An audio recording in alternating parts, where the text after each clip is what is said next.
Une question très délicate. Mon fils de 24 ans est atteint d'une grave maladie qui l'oblige à rester souvent alité. Il traverse de grandes zones de mélancolie et je voudrais qu'il s'en libère. Pourriez-vous me donner quelques conseils ?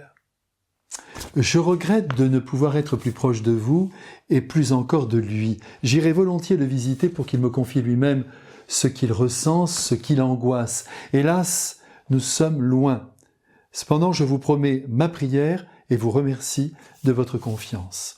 Il est très difficile pour moi, comme pour vous, je pense, bien que vous soyez sa mère et que vous l'aimiez si fort, de nous mettre à sa place.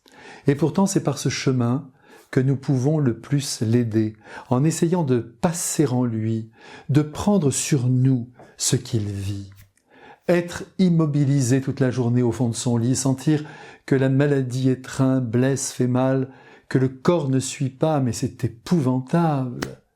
Sa jeunesse appelle le mouvement, les rencontres et la joie, et il est privé de tout cela. Aussi, il me semble qu'il faut tenter de lui donner, autant que faire se peut, ces trois réalités, mouvement, rencontre et joie. Mouvement. Amenez-le en voiture aux endroits qu'il aime, au petit bar du coin, prenez un verre avec lui en terrasse, conduisez-le au cinéma, au théâtre, si tout cela lui plaît, à la campagne aussi. N'oubliez pas la campagne, au contact aussi des animaux qui ont reçu le pouvoir d'apaiser par leur gentillesse ceux qui souffrent. Rencontre en faisant venir régulièrement à la maison ses copains, ses copines, ses amis, pour qu'il passe du temps avec lui, ses cousins, ses cousines s'il en a. Et enfin, joie. En soulevant le drame, en essayant de faire jaillir le rire par des films, par des sketchs qu'il pourrait regarder, des histoires qu'on lui raconterait. Et s'il pouvait avoir une passion qui le tienne, ce serait magnifique.